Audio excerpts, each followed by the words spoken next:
Evet arkadaşlar, tekrar merhabalar. Kitabımızın 4. bölümünden devam ediyoruz. The Medicine Woman. Yani bu iyileştirici demek arkadaşlar. Medicine yani ilaççı bayan. Hani bize böyle hani yaşlı kadınlar olur ya, hani böyle ilaç falan yaparlar bazı bitkilerden, ona demek istiyorlar arkadaşlar. Devam ediyorum. Önce dediğim gibi ben Türkçe anlamlandırmasını yapacağım. Sonra bu 4. bölümün orijinal sesini dinleteceğim arkadaşlar. Hemen başlıyoruz. On Monday morning, pazartesi sabahı, Doktor McHale, Doktor McHale, Teresa and Obadiah. Doktor McGill, Teresa ve Obadiah, the driver, drove towards Lake Victoria on good roads. Yani pazartesi sabahı Doktor McGill, Teresa ve Obadiah, ki bu Obadiah arkadaşlar driver'dır. Yani kendisi. Drove towards Lake Victoria, e, Victoria Gölü'ne doğru mesela arkadaşlar hareket etmişler. Güzel yoldan, yani güzel bir yoldan. Yani güzel yollardan, iyi yollardan arkadaşlar Victoria Gölü'ne doğru hareket ettiler. Teresa loved the white sky, The High Valleys, Teresa arkadaşlar yani açık gökyüzünü çok seviyor. The High Valleys, yani öyle yüksek vadileri falan, onları seviyor. The Little Villages, küçük köyleri falan seviyor arkadaşlar. This was Africa, işte Afrika bu. The hills looked blue and far away, yani tepeler böyle açık bir şekilde mavi gözüküyor arkadaşlar. And çok uzakta gözüküyor. The hills, hills tepe demek. Evet. The hills looked blue and far away, yani tepeler uzakta ve mavi gözüküyor şeklinde anlamlandırıyorum.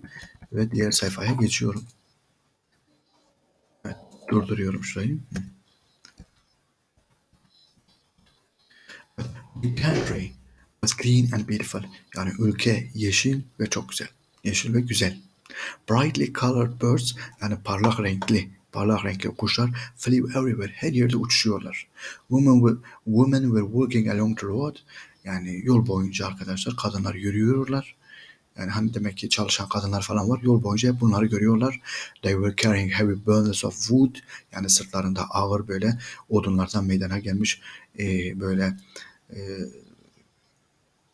yani ağaç taşıyorlar. Yani böyle paketlenmiş diyelim arkadaşlar. Hani böyle Anadolu'da yani kadınlar böyle sırtlarına odun vurup gelirler ya ormandan, öyle o şekilde ağır e, ağaçlardan meydana gelmiş böyle çuvallar taşıyorlar diyelim on their backs, sırtlarında. Children were carrying water in large pots on their heads. Çocuklar da kafalarının üzerinde böyle büyük kovalarda su taşımaktaymışlar. Evet. Devam edelim. Evet.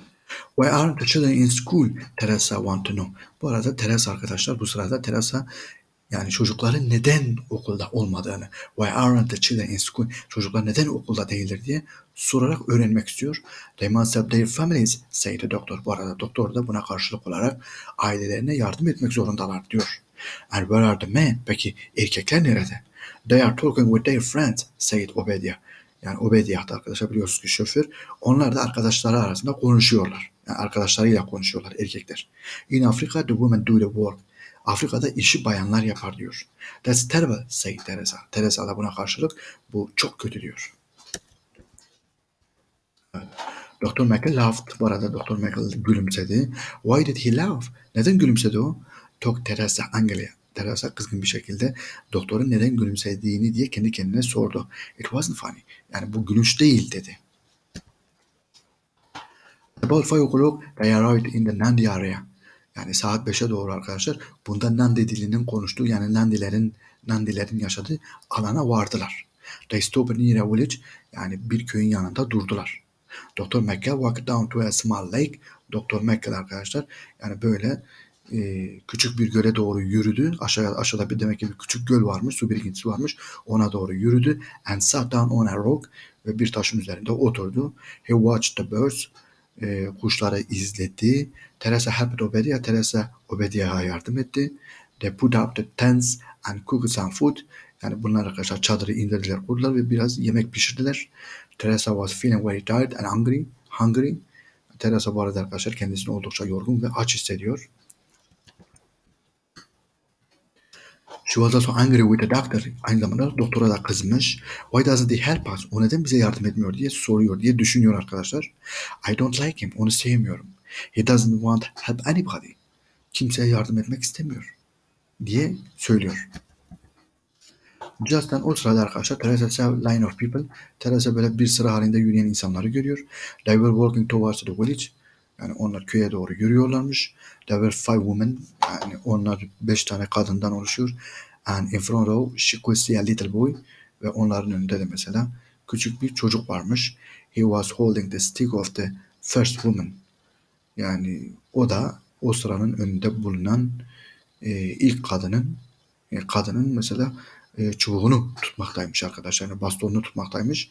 The next held on to her. Diğerleri de ona bağlıymış arkadaşlar. Görüyorsunuz resimde. Bakın çocuk mesela demek ki bu kadınlar kör görmüyor. Çocuk da mesela yardımcı olmak için en öndeki kadına mesela sırık uzatmış. Kadın da diğerlerine sırık uzatarak mesela böyle bir hiza şeklinde yürüyorlarmış arkadaşlar. Teresa called out them. Teresa arkadaşlar kendilerine mesela seslenmiş. They heard her. Onlar onu duymuş. And called back ve onlar Teresa'ya geri seslenmişler. But they didn't look at her. Fakat Teresa'ya bakmamışlar arkadaşlar. Yani Teresa'yla göz göze gelmemişler. They walked slowly past the three tents. Onlar yavaşça arkadaşlar yani bayanlar yavaşça bu üç çadırın yanından geçip gitmişler.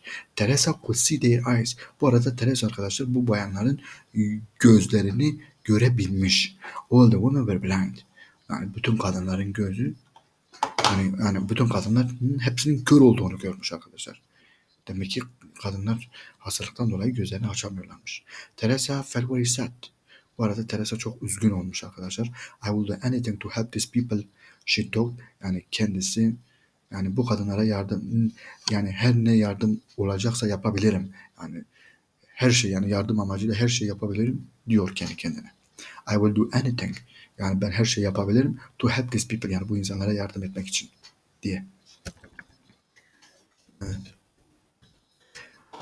Bir sonraki gün arkadaşlar they all got up at 4 o'clock. Saat 4'te hepsi uyanmışlar. The medicine woman lived several kilometers away in the forest. Bu medicine woman denilen kişi bayan arkadaşlar orman içerisinde yani bir onlarca kilometre diyelim. Onlarca kilometre ötede yaşamaktadır. There were no roads ve onların yolu yok. Yani üzerinde yürümesi gereken bir yol yok. And they had to walk ve yani arabayla gidemiyorlar ve bu nedenle de yürümek zorundalar. They had to walk. Yürümek zorundalar. It will be a long hot walk. Yani uzun sıcak bir yürüyüş olacak diye Teresa böyle düşünmüş arkadaşlar. I'm going to have a swim. Yani o zaman Teresa da diyor ki ben diyor şimdi bir yani suya girip çıkacağım, bir yüzme yapacağım. She ran down to the lake. Tam böyle göle doğru yani aşağıdaki göle doğru hareket ederken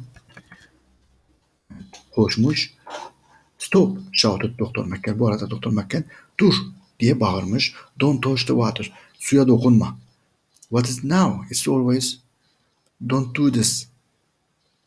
And don't do that. Talk Teresa. Ne oldu şimdi? Her zaman don't do this, don't do that. Yani her zaman bunu yapma, şunu yapma diye Teresa kendi kafasında mesela doktorun kendisine bu şekilde yaklaştığını yani davrandığını düşünmüş. She walked back to the tents. Tekrar çadırlara geri dönmüş Teresa arkadaşlar. You will get sick from that water. Yani sen bu suya girersen eğer hastalanacaksın. Yani sen sudan dolayı hastalanacaksın. It is still. Yani bu bir hareketsiz su. Say the doctor. Doktor dedi. I told you yesterday. Sana dün dedim. In Africa you mustn't swim in still water. Yani sana dün dedim Afrika'da hareketsiz sularda sen yüzemezsin. You will catch a disease. Hastalanırsın. In a few years you will get sick. Birkaç yıl içerisinde mesela yani birkaç yıl hasta kalırsın. And you will feel very tired. Ve oldukça kendini yorgun hissedersin. That's why many of the people in this area can't work hard, very hard. İşte bu nedenledir ki yani bu çevrede bulunan insanların çoğu mesela çok sıkı çalışamamaktadır. Hemen yoruluyorlar. I forget, say Teresa, angry at herself. Yani bu arada Teresa arkadaşlar kızgın bir şekilde yani kendine kızgın bir şekilde unuttum dedi. Evet. Wash in the water that I brought, said the doctor. Bu arada da doktor arkadaşlar yani yıkanacaksan benim getirdiğim suda yıkan. Yani yıkanacaksan eğer değil de arkadaşlar yani ben o anlamı çıkartıyorum buradan. Hani ifli bir cümle değil. Wash in the water that I brought. Getirdiğim suda yıkan dedi doktor. He sounded tired. Aynı zamanda doktor mesela bunu söylerken de kendisinin de yorgun olduğunu hissediliyordu arkadaşlar sesinden. And listen to my advice please. Lütfen benim öğütlerimi dinle. Advice öğüt arkadaşlar, tavsiye. I have lived in this country all my life. Bütün hayatım boyunca bu ülkede yaşadım. I know it better than you. Burayı senden daha iyi biliyorum. Teresa ate her breakfast silently. Bu arada Teresa arkadaşlar sessiz bir şekilde kahvaltısını yaptı. I don't like him. She thought. Kendisi ben onu sevmiyorum diye düşündü. And he doesn't like me either. Ve o da beni sevmiyor. He thinks I am silly. Yani o zannediyor ki ben yani aptalım. Well ama değilim diyor Teresa kendi kendine arkadaşlar. Breakfast, Dr. McCall told Teresa to get ready. Kahvaltıdan sonra Doktor McCall Teresa'ya hazır olmasını söyledi. She put on some strong shoes. Yani Teresa bu arkadaşlar çok böyle ağır birkaç yani sağlam ayakkabı giydi. She also put on her new hat. Yeni aldığı şapkayı taktı. And filled her water bottle ve su şişesini doldurdu. I'm learning how to live in Africa. She said to Dr. McCall ve Dr. McCall'e Afrika'da nasıl yaşayacağını, nasıl yaşanılacağını öğreniyorum dedi. He smiled. O da gülümsedi. But said nothing. Fakat bir şey söylemedi doktor. Evet. They walked for several hours. Epey bir zaman arkadaşlar yani saatlerce yürüdüler. The trees were very tall. Ağaçlar oldukça uzun. With huge. Yani çok büyük ağaçlar var. Bright green leaves. Yani oldukça parlak mesela yeşilimsi. Yani yaprakları var bu ağaçların etrafından geçerken.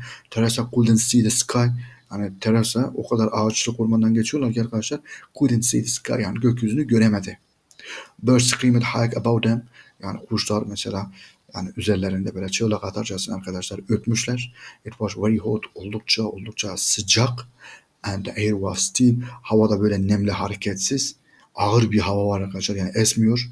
There was no wind. Hiç rüzgar yok. Teresa felt she couldn't breathe. Teresa artık böyle nefes alamadığını yani hissetti.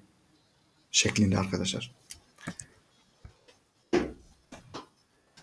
Nobody for hours yani saatlerce arkadaşlar kimseyi görmediler. Fakat sonra suddenly aniden there was a village in front of them. Aniden mesela önlerinde bir köy belirdi. Stop here for a minute Teresa. Teresa burada birkaç dakikalığına duralım. She sat down immediately. Hemen Teresa oturdu arkadaşlar. Drank all the water from the bottle. Şişenin içerisinde bulunan bütün suyu hızlıca içti. She was very hot çünkü çok sıcaklamıştı. And her legs ached arkadaşlar. Yani bacakları artık sızlanıyordu yani sızı veriyordu. Ağrıyordu. Don't drink too much too quickly, said the doctor. Bu arada doktor demek ki Teresa'nın böyle hızlı su içişini gördüğünde yani çok hızlı su içme. Yani birden çok fazla su içme dedi kendisine. Yes yes I know. Evet biliyorum dedi Teresa. Now the medicine woman lives in this village. Pek öyleyse yani şimdi bu medicine woman yani aradığımız bayan lives in this village yani bu köyde yaşıyor. Her name is Rose. Adı Rose. I want you to talk her. Senden onunla konuşmanı istiyorum. Ask her to show you the flower. Ondan sana o çiçeği göstermesini iste. The flower that prevents the river blindness. Hani bu hastalığı engelleyen çiçeği göstermesini iste ondan sana diyor arkadaşlar. Evet. But I thought you knew the flower. Teresa was surprised. Fakat ben çiçeği bildiğinizi zannediyordum diye yani böyle şaşırdı. No, she won't tell me. Hayır, o bana söylemiyor diyor doktor arkadaşlar. But you are a woman. Fakat sen bir kadınsın. And you can speak Nandi ve Nandi dilini biliyorsun. She will like that. O bunu sevecek. And she can have money. Aynı zamanda mesela kendisi yani bizden para da kazanacak. Yani para da alacak. Tell her, ona söyle. She can have as much as money as she wants. Yani ona istediği kadar para verebileceğimiz yani para sahibi olabileceğini söyle. Teresa felt unhappy. Bu arada Teresa arkadaşlar kendisini mutsuz hissetti. Why was he talking about money? Neden bu adam mesela para hakkında konuşuyor? But who is going to give her this money? Peki bu parayı bu kadına kim verecek? She asked diye sordu arkadaşlar. That doesn't matter. Bu seni ilgilendirmez. Don't ask so many questions. Çok fazla soru sorma. But she must show you the flower. Fakat bu kadın sana çiçekleri göstermek zorunda. I have to know. Bilmek zorundayım. Yani bu çiçekleri bilmek zorundayım. He stopped dedi ve durdu. Come on, hadi let's go göreyim seni gibisinden arkadaşlar.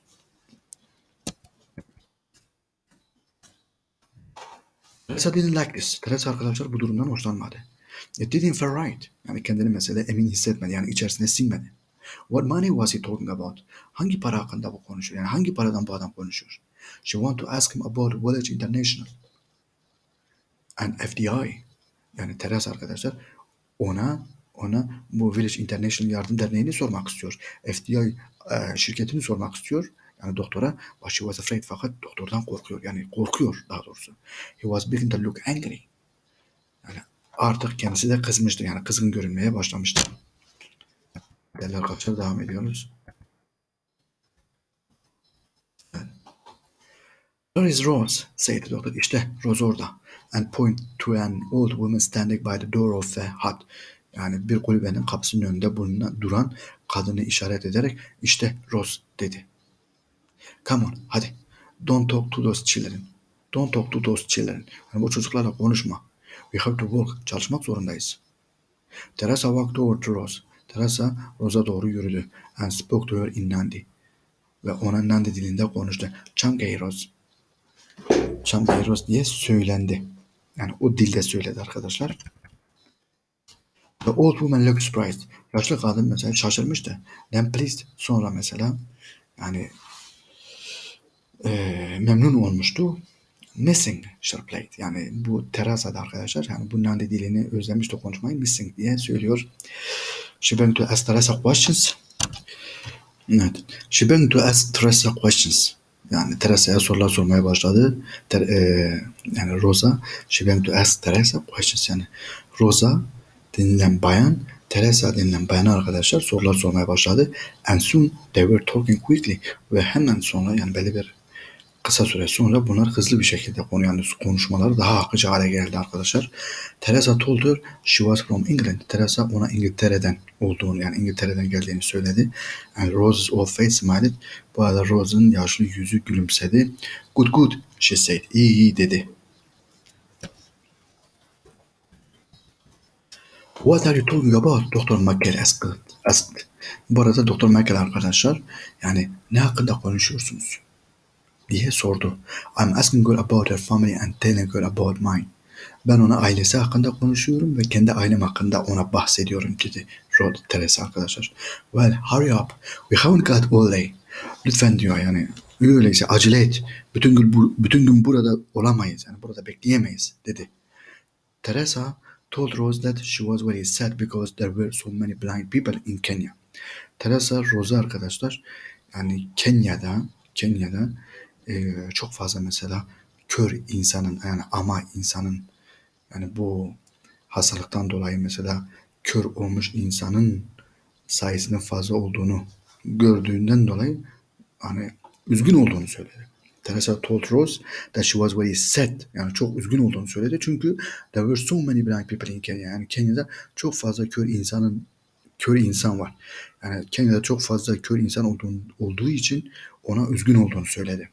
She want to help them. Yani o onlara yardım etmek istediğini söyledi. But I help them. Fakat ben yardım ediyorum dedi Rose. Every day I go to the forest. Her gün ormana gidiyorum and cut some flowers. Ve biraz çiçek topluyorum. From these flowers I make the medicine. Bu çiçeklerden ilaç yapıyorum. All the young people in my village can see. Yani bu benim köyümde bulunan bütün gençler yani genç insanların hepsi görebiliyor. No one goes blind here. Yani kimse burada hani körlük hastalığına yakıp kör olmuyor. Yani kimse kör olmuyor dedi arkadaşlar. Which flower do you use, Rose? Teresa Rose'a sordu. Dedi ki hangi çiçeklerden yararlanıyorsun? Yani hangi çiçekleri, hangi bitkileri kullanıyorsun dedi. What do you want to know? It's a secret. Neden bunu öğrenmek istiyorsun? Bu bir sır dedi Rose. Tell me Rose. Lütfen yani söyle bana Rose. Then I can go to Nairobi and tell all the doctors there. Yani söyle bana. Eğer söylersen hani sonra ben gidip Nairobi'ye gider oradaki bütün doktorlara anlatırım. You can help many people in Kenya. Yani and in Africa. Yani sen Afrika'daki, Kenya'daki birçok insana diyor yardımcı olabilirsin. Rose shook her head slowly. Rose kafasını böyle yavaşça salladı. I don't know, bilmiyorum. I don't know, bilmiyorum dedi bayan. What's the matter? Asked Doktor McCall. Bu arada Doktor McCall arkadaşlar yani sorun ne diye sordu.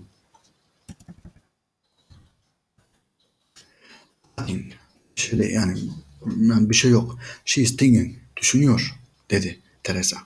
Rose looked around the village. Rose köyün etrafına böyle bir bakındı. Her eyes were red and tired. Yani gözleri kırmızı ve yorgundu. Rose will go blind. Teresa talked.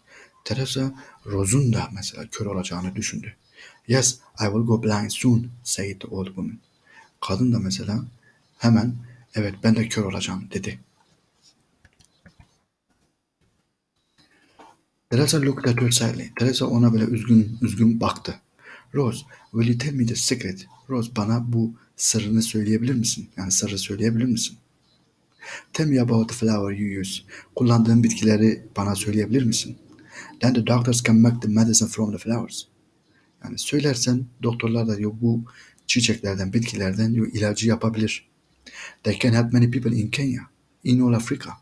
Yani doktorlar bütün Afrika, yani Afrika'nın tümüne, Kenya'daki insanların tümüne yardımcı olabilir. Lütfen Rose. Rose looked at Teresa. Rose Teresa'ya böyle baktı. You are a good girl. Sen iyi bir kızsın. But she looked at the doctor. Sonra doktora baktı. He was here before. Yani bu adam burada daha önce geldi. With another man, başka insanlarla. She shook her head again. I don't know. Sonra kafasını çevirdi arkadaşlar. Bilmiyorum dedi. Tell her she can have money, say Dr. McGill. Bu arada Dr. McGill söze karşılarak ona söyle. Yani ona para kazanacağını yani para alabileceğini söyle dedi. Rose, Teresa Begin. Yani Teresa söze Rose diye başladı. What could she say? What could she say? The doctor wants to help. He will give you money.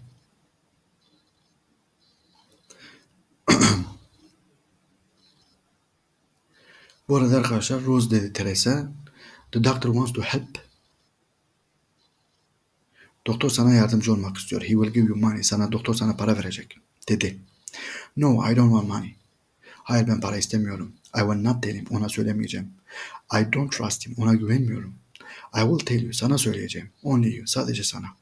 Go to Nairobi and find the good people. Tell them. Nairobi'ye git. İyi insanları bul. Onlara söyle.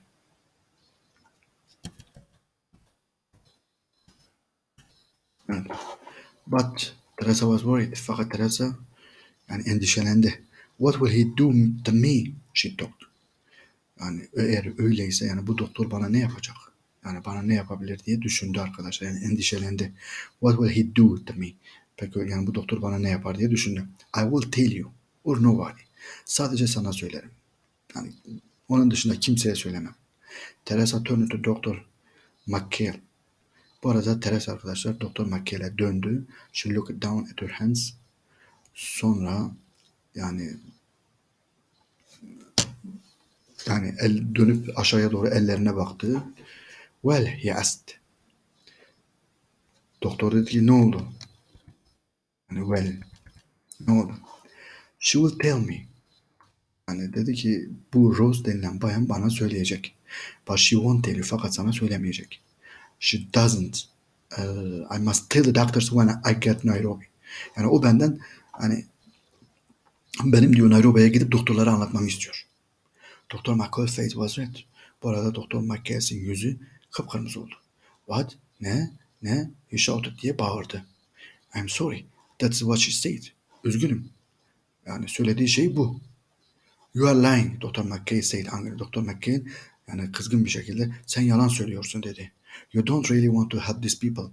Sen bu insanlara gerçekten yardım etmek istemiyorsun. Have you asked her? Yani Doktor Teresa'ya böyle söyledi arkadaşlar. Demiş ki sen bu insanlara gerçekten yardım etmek istemiyorsun öyleyse. Sen yalan söylüyorsun. Yani ona söyledin mi derken burada 3 nokta var. Sözü bitmiş. Bakalım neler. I'm not lying.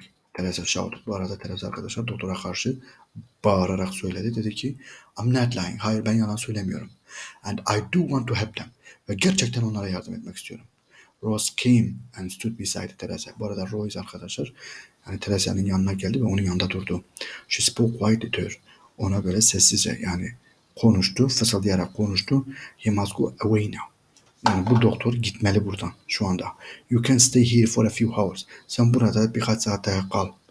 I will show you the flowers. Sana çiçekleri göstereceğim. Harriet, one of my grandchildren. Benim büyük çocuklarımdan Harriet will take you back to your camp later. Seni daha sonra kampına geri bırakacak.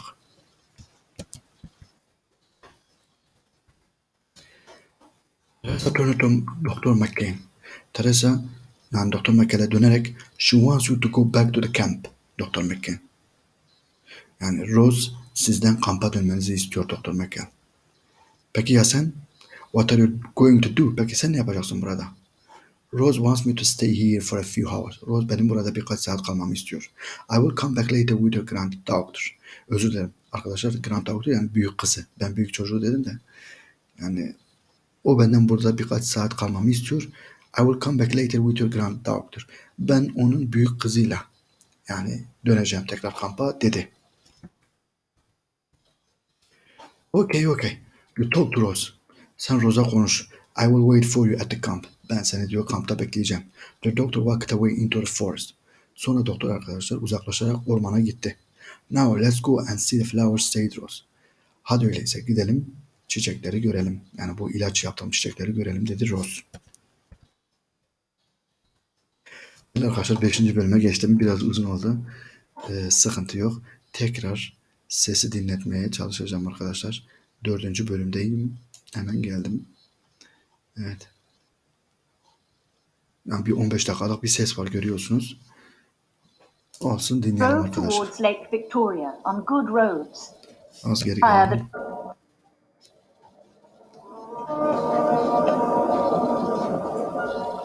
On Monday morning, Dr. McCall, Teresa, and Obadiah, the driver, drove towards Lake Victoria on good roads. Teresa loved the wide sky, the high valleys, the little villages. This was Africa. The hills looked blue and far away. The country was green and beautiful. Brightly coloured birds flew everywhere. Women were walking along the road. They were carrying heavy bundles of wood on their backs. Children were carrying water in large pots on their heads. Why aren't the children in school? Teresa wanted to know. They must help their families, said the doctor. And where are the men? They're talking with their friends, said Obadiah. In Africa, the women do the work. That's terrible, said Teresa. Dr. McCall laughed. Why did he laugh? Thought Teresa angrily. It wasn't funny. At about 5 o'clock, they arrived in the Nandi area. They stopped near a village. Dr. McCall walked down to a small lake and sat down on a rock. He watched the birds. Teresa helped Obadiah. They put up the tents and cooked some food. Teresa was feeling very tired and hungry. She was also angry with the doctor. Why doesn't he help us? She thought. I don't like him. He doesn't want to help anybody. Just then, Teresa saw a line of people. They were walking towards the village. There were 5 women, and in front she could see a little boy. He was holding the stick of the first woman. The next held on to her. Teresa called out to them. They heard her and called back, but they did not look at her. They walked slowly past the 3 tents. Teresa could see their eyes. All the women were blind. Teresa felt very sad. I will do anything to help these people, she thought. Anything.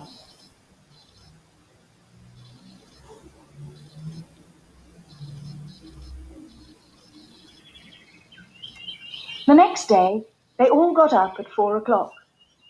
The medicine woman lived several kilometers away in the forest. There were no roads, and they had to walk.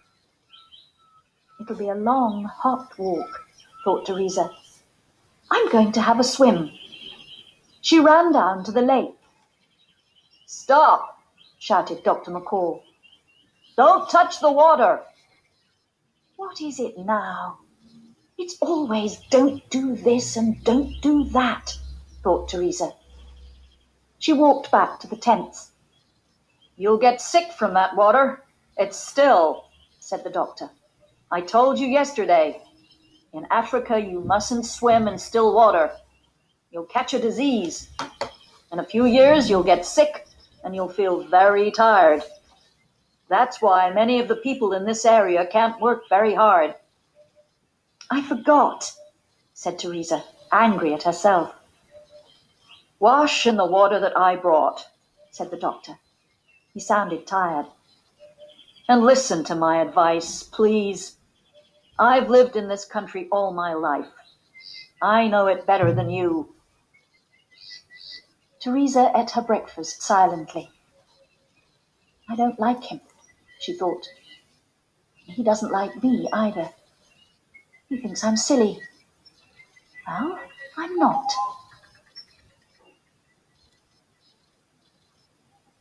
After breakfast, Dr. McCall told Teresa to get ready. She put on some strong shoes. She also put on her new hat and filled her water bottle. I'm learning how to live in Africa, she said to Dr. McCall. He smiled but said nothing. They walked for several hours. The trees were very tall, with huge bright green leaves. Teresa could not see the sky. Birds screamed high above them. It was very hot, and the air was still and heavy. There was no wind. Teresa felt she could not breathe. They saw nobody for hours. But then, suddenly, there was a village in front of them. Stop here for a minute, Teresa. She sat down immediately and drank all the water from her bottle. She was very hot and her legs ached. Don't drink too much too quickly, said the doctor. Yes, I know. Now, the medicine woman lives in this village. Her name is Rose. I want you to talk to her. Ask her to show you the flower that prevents river blindness. But I thought you knew the flower. Teresa was surprised. No, she won't tell me. But you are a woman, and you can speak Nandi. She will like that. And she can have money. Tell her. She can have as much money as she wants. Teresa felt unhappy. Why was he talking about money? But who is going to give her this money? She asked. That doesn't matter. Don't ask so many questions. But she must show you the flower. I have to know. He stopped. Come on, let's go. Teresa did not like this. It didn't feel right. What money was he talking about? She wanted to ask him about Village International and FDI, but she was afraid. He was beginning to look angry. They walked into the village. There were several huts, and a lot of little children were playing outside them. They ran up to Teresa and tried to touch her long hair. She laughed and asked them their names. There's Rose, said the doctor, and pointed to an old woman standing by the door of a hut. Come on, don't talk to those children. We have to work. Teresa walked over to Rose and spoke to her in Nandi. Shamgia, Rose, she said. The old woman looked surprised, then pleased. Ni Sing, she replied. She began to ask Teresa questions, and soon they were talking quickly. Teresa told her she was from England, and Rosie's old face smiled. Good, she said. What are you talking about? Dr. McCall asked. I'm asking her about her family and telling her about mine. Well, hurry up. We haven't got all day. Teresa told Rose that she was very sad because there were so many blind people in Kenya. She wanted to help them. But I help them, said Rose. Every day I go to the forest and cut some flowers. From these flowers I make the medicine. All the young people in my village can see. No one goes blind here. Which flower do you use, Rose? Why do you want to know? It's a secret. Tell me, Rose. Then I can go to Nairobi and tell all the doctors there. You can help many people in Kenya and in Africa. Rose shook her head slowly. I don't know. I don't know, she said. What's the matter? Asked Dr. McCall. Nothing. She's thinking. Rose looked around the village. Her eyes were red and tired. Rose will go blind, Teresa thought. Yes, I will go blind soon, said the old woman. Teresa looked at her sadly. Rose, will you tell me the secret? Tell me about the flower you use. Then the doctors can make the medicine from the flowers. They can help many people in Kenya, in all Africa. Please, Rose. Rose looked at Teresa. You are a good girl, but... She looked at the doctor.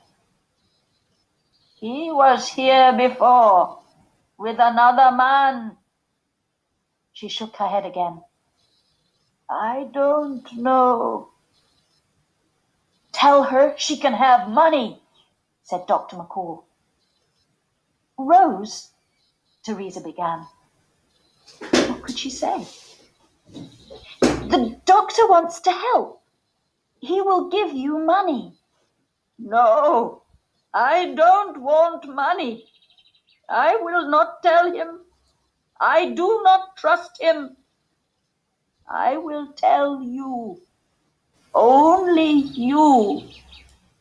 Go to Nairobi and find the good people.